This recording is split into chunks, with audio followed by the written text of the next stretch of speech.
Greetings, my friends. My apologies for my voice right now. I am smack dab in the middle of a cold, but I didn't not want to get this message out to you guys. So welcome to the Love is Always the Way story for June 2022. Can we even believe it's June already? How are you guys feeling after the eclipse season and Mercury retrograde, which we are technically still in until June 3rd? And then we subsequently deal with the shadow phase until the 18th. I really thought I was all that in a bag of chips and self-mastery because I sailed through the beginning shadow phase and about halfway through retrograde until I had my ass kicked by some communication snafus. So it happens to the best of us. And as a Virgo, I am ruled by Mercury, so sometimes the pain cuts deep when it happens. Like for so many of us, what is our blessing is also our curse, so to speak, but I remind myself to go with the flow, trust even the snafus, and ride the wave of love. I just wanted to give you a quick update on my Love is Always the Way Oracle card deck and guidebook. I just finished my third major revision of the guidebook. I love to write, but editing, not so much. But we are getting there slowly but surely. Everything is taking longer, not only because of the initial learning curve, but both myself and my graphic designer have had some pretty significant personal family issues that have just slowed everything down simultaneously. But we're almost there and almost to the sampling phase of the project. So I thank you so much for your patience. And I am just as excited to get them printed and into circulation as I hope you are to receive them. So soon. I have to say, I love every card in my deck. I thought long and hard about the words that I chose and the meaning of each card. Each one works with a concept that has personally touched my life in one way or another. With that said, I do have some favorites. And one of them came out as the lead card for our June 2022 Love is Always the Way story.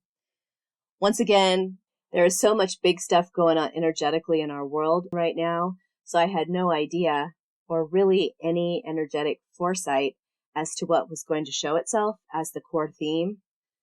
It actually took a while for this card to come into my hand when I was pulling, but when I did, I thought, that's interesting. Love from afar. Let me now just say that this has truly been one of my biggest personal lessons, learning to love from afar, being able to care for somebody, but not needing to be in close for a variety of reasons. A couple of the top two being boundaries and preservation of personal well-being.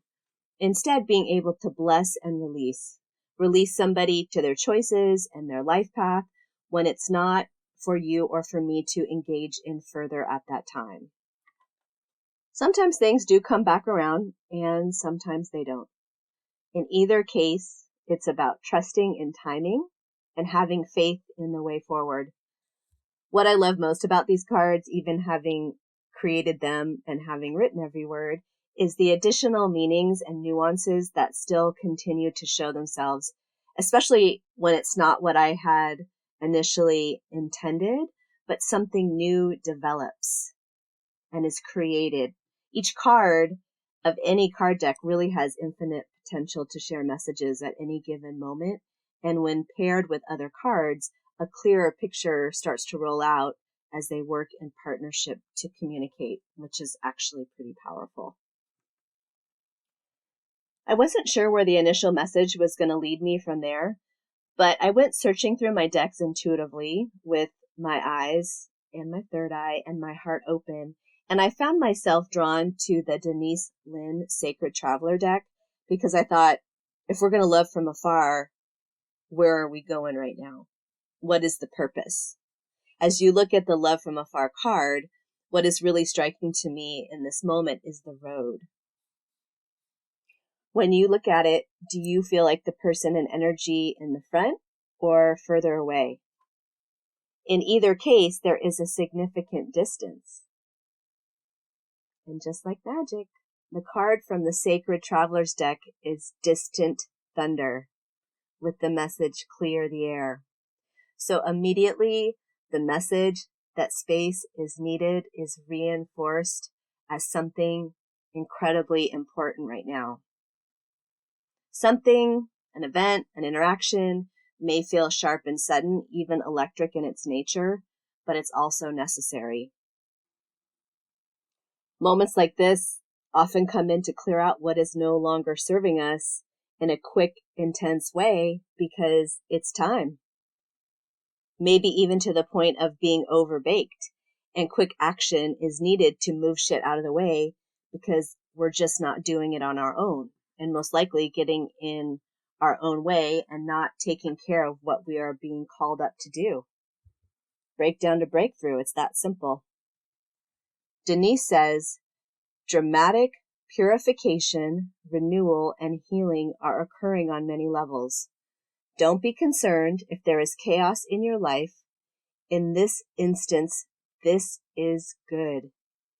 It is shaking things up so you don't become stagnant. If your auric field or your personal space is cluttered, it's difficult for exciting new opportunities to come into your life. It is time to clear out clutter.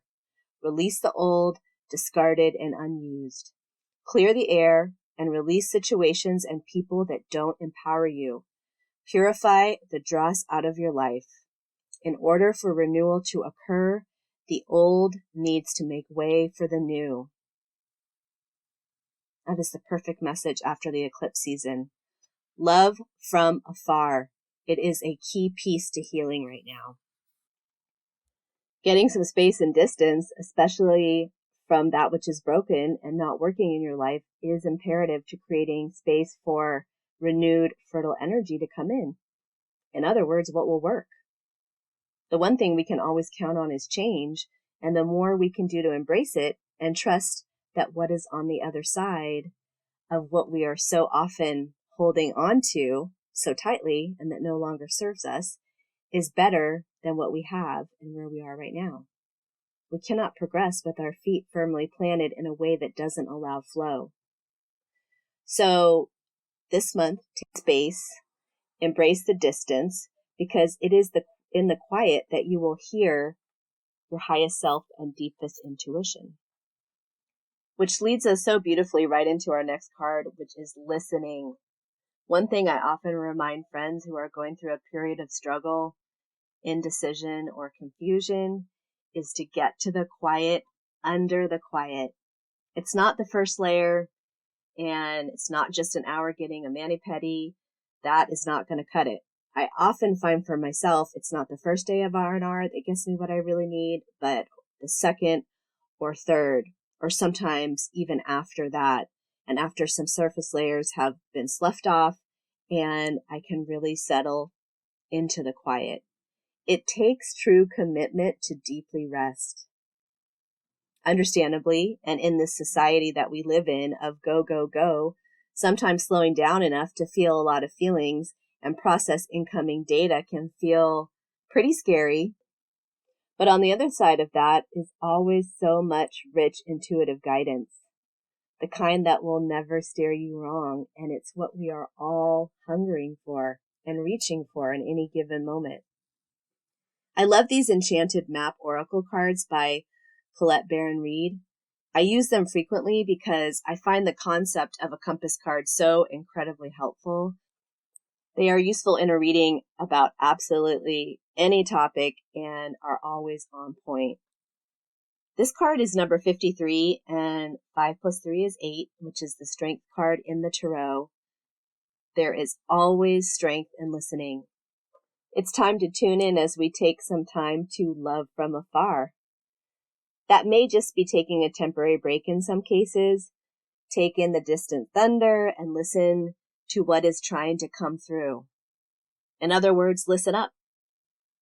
Colette says, when this card appears, you're being reminded that there is a time to speak and a time to be silent. Now is the occasion for listening.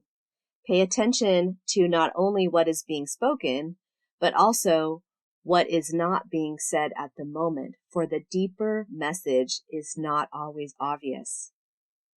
Listen with your heart, not just your ears, and you will find clarity.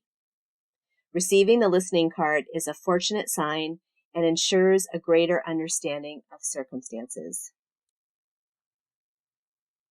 So trust that thunder that is rumbling in the distance and know that it is here to clear. And when it does come with some space and trust, things will show up with truth and clarity. I really love how she reminds us to listen with our heart because, as we already know, love is always the way.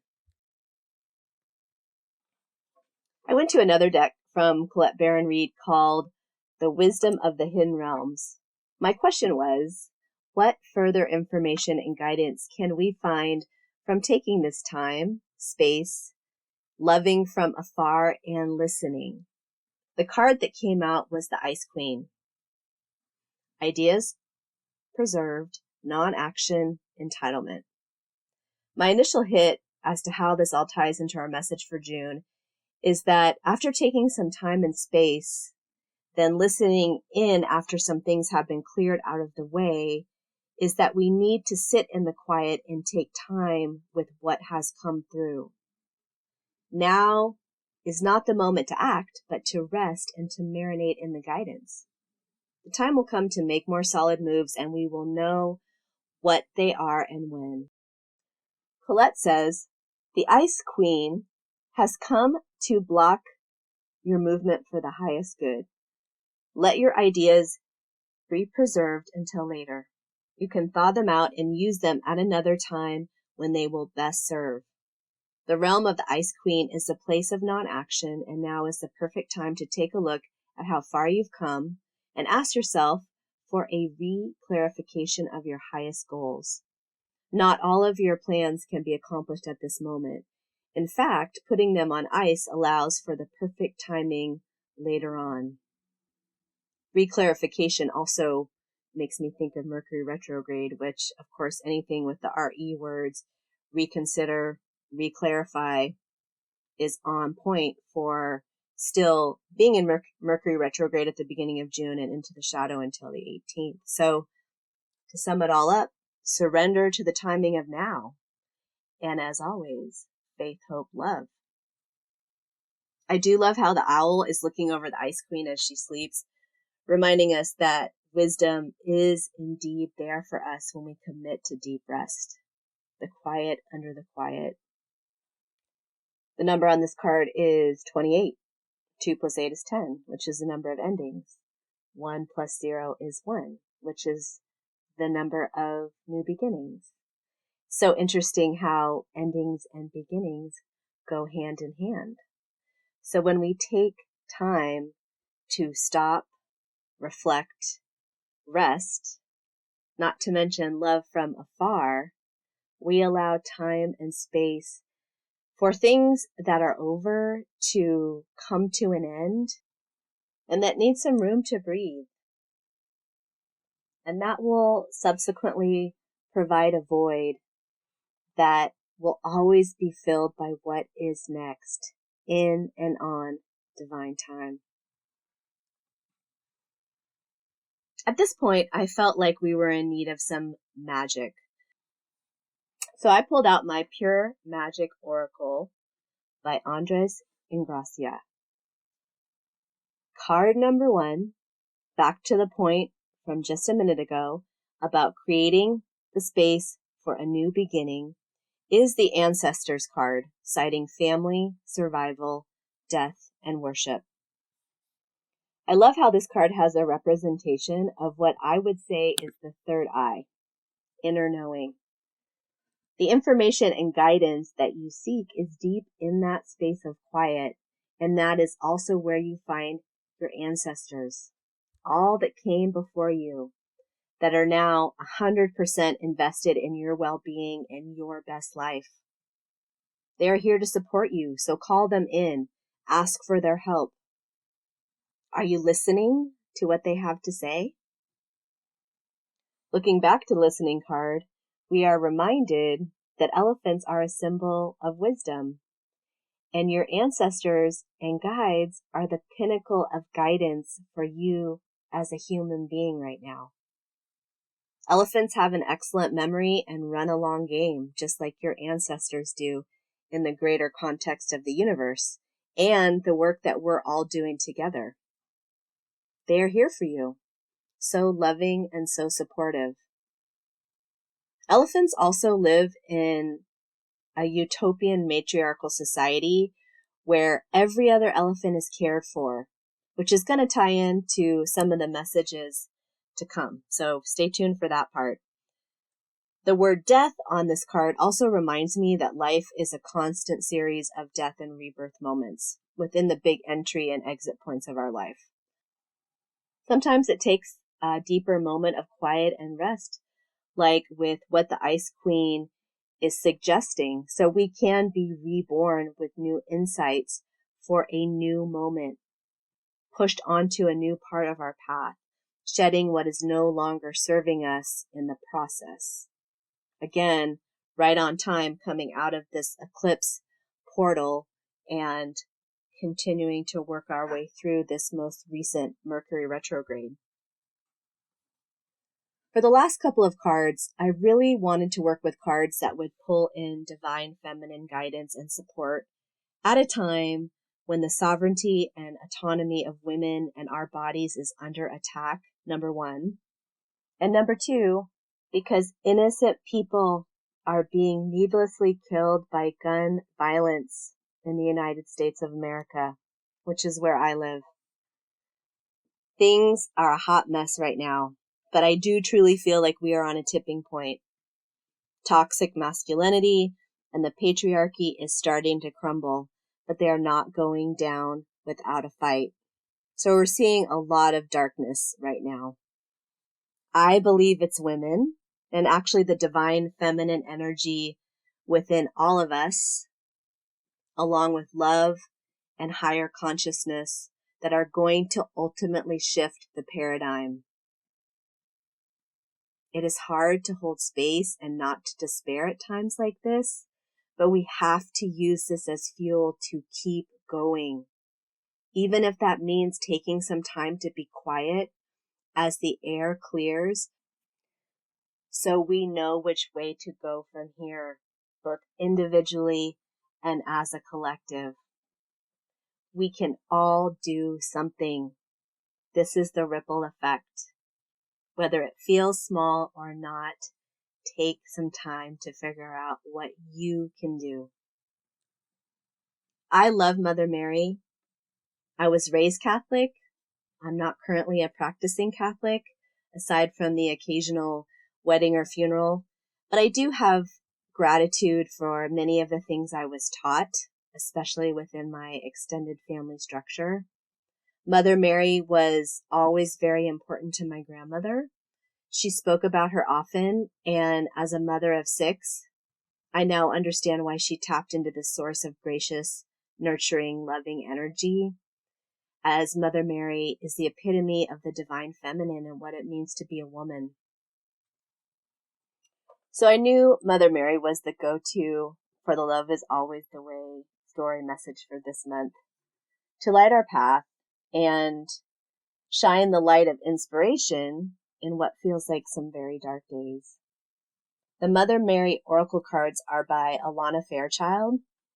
The card that came out was number 44. So note 4 plus 4 is 8. So we're back at strength again. We are being called up to dig deep and find it within. It is the Our Lady of Charity card. Alana says, I call upon my strongest children to aid those in need. I will empower your purpose and act through you. My powers are vast enough to keep you safe and protected no matter where you may be. Fear not and maintain your focus on me. I shall guide you, my beloved.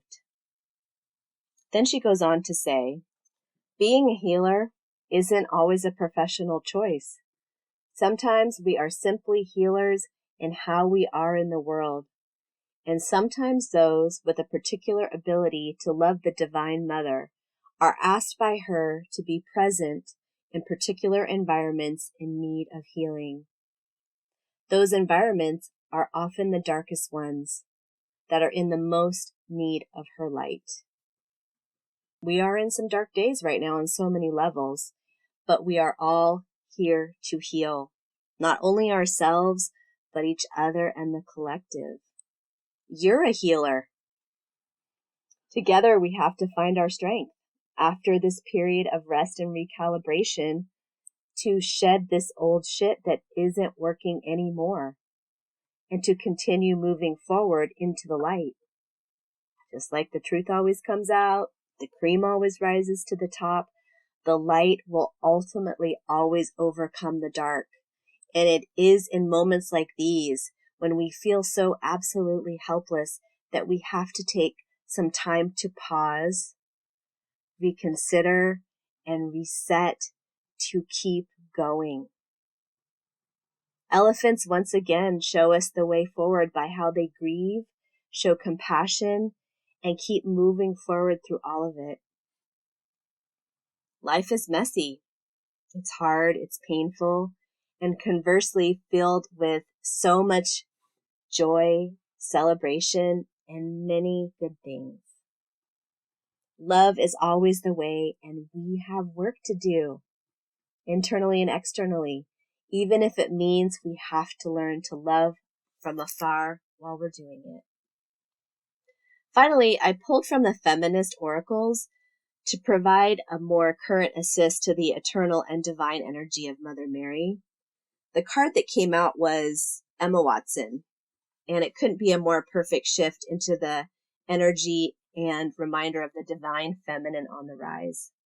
The description reads, a career-defining role came early on for Emma Watson when she was cast as Hermione Granger in the Harry Potter series.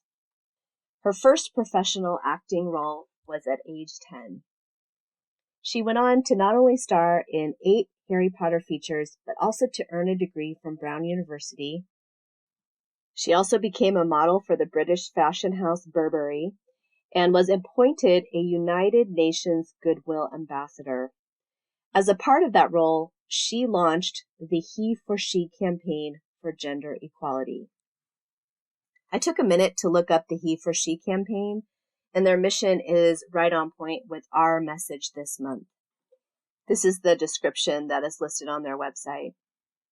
He for She is an invitation for men and people of all genders to stand in solidarity with women to create a bold, visible, and united force for gender equality. The men of He for She aren't on the sidelines. They're working with women and with each other to build businesses, to raise families, and give back to their communities. Doesn't that just give you hope and energy? It certainly does me. There are 3 messages on the card which are divided into 3 categories. For work, it says, no one needs to sit at the table alone. This to me is a reminder that we all need to participate and everyone deserves a place at the table and to have their voice heard. We have to work together to create a better, safer, happier, equal, and more balanced life for everyone. The next part says society. Emancipation is not dependent on whether or not you shave your armpits. All I really have to say on that one is, ha! And finally, well-being. Your best partner in life is you. That once again loops us back to the reminder that in all the quiet, the answers are already deeply within you.